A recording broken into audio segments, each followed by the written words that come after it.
Unlocking patient empowerment. Blockchain's disruptive role in healthcare research.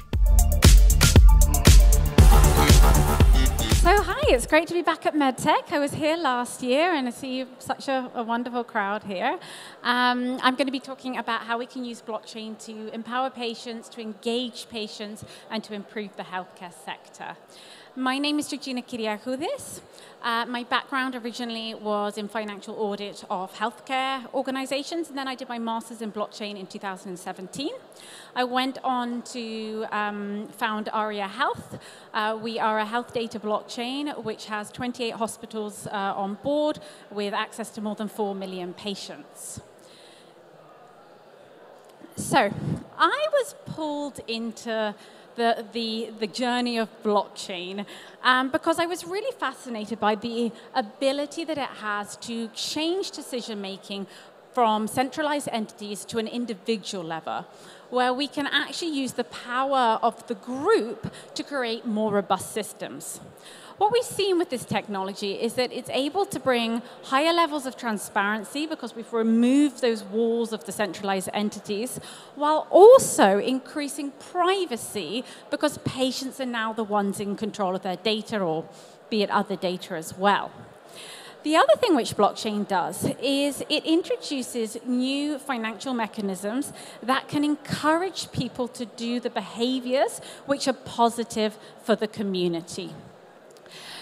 Probably most applications you've seen of blockchain are in the financial space and are related to money. But nowadays, money is just data. It's another number on a ledger. So what I explored through my thesis was how could we use blockchain for health data? And if we use it on engaging patients on having access to their information, how will that change their levels of empowerment? We know that patient engagement is a significant issue at the moment, and it has far-reaching consequences. We see that 50% of patients with chronic illnesses don't follow their prescribed medication regimes. More than half of clinical trials are terminated because they can't get enough patients enrolled in their studies.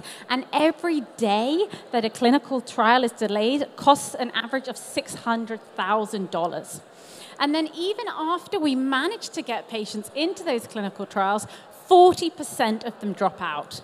Now, we work with a number of CROs and pharmas, and they've told us that when they use patient engagement tools, those dropout rates halved, and in some cases, all but disappeared.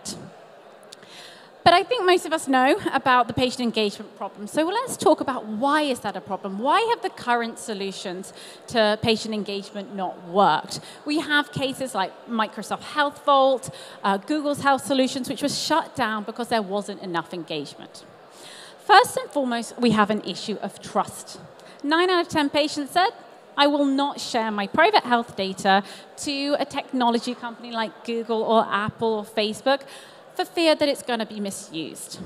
Now, I think what actually underscores that are the next two problems, the communication gaps and the lack of patient education.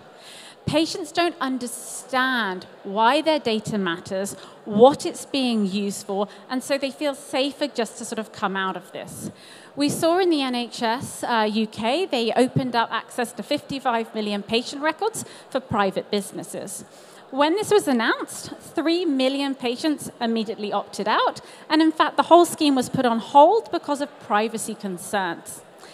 Now, what's a shame about this is that actually this was anonymous data being shared for medical research purposes, and most people, when you talk to them, are quite happy for that. But there wasn't that communication and that education of why this data is valuable and how your data is being protected. The next issue with the current systems is they're complex. We've had systems where, for example, the patient's expected to upload all their data, or there's really long verification procedures.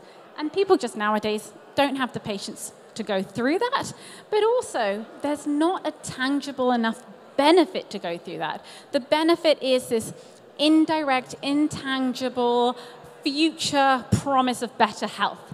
It doesn't have that drive to do something about it now. And this is where we see that blockchain can make a paradigm shift.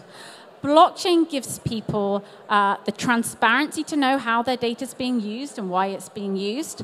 At the same time, it's giving them privacy and control and security over their data. And we can build an incentivization mechanisms to actually give them reasons to immediately take action. So the easiest way for me to explain this is to show our product that we've developed. So we've developed a mobile application which patients can download, and they immediately create a blockchain wallet. Looks normal, nothing complicated, but it's actually their secure wallet. They can then request data direct from their hospitals. So we do an API with the hospital. And on approval of the verification by the hospital, we extract all the historical data of the patient. It's cleaned, it's in FHIR format, and then any new data can come in as well. This is then put within their secure blockchain private wallet, so only they can access it. We can't access that data, nobody else. And we make it a bit more engaging and understandable for the layman. The next level of this is we then have a marketplace. So this is where patients can then opt in for whether they're happy for other people to get access to their data. And they can say, for example, I'm happy for it to be used for medical research, but I don't want insurance companies getting access to it. I'm fine for public health, but actually I prefer AI companies not to use it. And then they can also say, I'm happy to be contacted for clinical trials, for further research requests, for disease awareness campaigns. So we really engage them in a very simple way into giving consent and control over their data. Now, what this does then is we've now created a decentralized health data network full of pre-consented patient data. So we then have a marketplace where our pharma partners, an AI platform, medical researchers can come and immediately get access based on inclusion-exclusion criteria to the data they need. And more importantly, we build a peer-to-peer bridge between, let's say, the pharma and the patient. So that's then, they can then follow that patient up in a compliant, secure, and anonymous way to invite them to clinical trials, to ask them to do a PROM survey, to send them a disease awareness campaign. Now, when it comes to the revenue that is generated via this platform, we then distribute that back to the network. So 10% of that goes back to the hospitals. So it gives the hospitals an incentive to get involved in this and sort of share that data and encourage their patients on board. And then we put about 60% of this revenue back into reward pools. So we then have a reward pool which we distribute to the patients based on the activities they do. So the more they share data, the more they respond to research, the more that they help the community, then the more benefits they can get. And then the final part is we trace who's accessing what data, and we bring that information back to the patient. So we say, Novartis used your data for a phase 4 clinical trial on this particular medication, and this is the impact that it had. So it's really educating patients in a way that they can understand on what this data is being used for and making them feel like they have that control. And okay, if they did want to opt out later, they have that choice too. So that is what we've built. We truly believe that blockchain does have this ability to bring a new level of ownership of data, patient empowerment, and really importantly here is build collaboration in the industry and be able to design a system that brings benefits for every single stakeholder so that we can create a whole community contributing in the way that benefits everyone. So my name's Georgina Kyriakoudes. I'd love to speak to anyone here if you're a healthcare provider and you have data and patients about getting the data source accessed, whether you're a party that's utilizing data for medical research, for technology. Be great to speak to you about our marketplace. And we're also fundraising, so if there's any investors here or if anyone that you think would be interested, we'd love to speak to you guys too. So thank you very much and enjoy the rest of MedTech.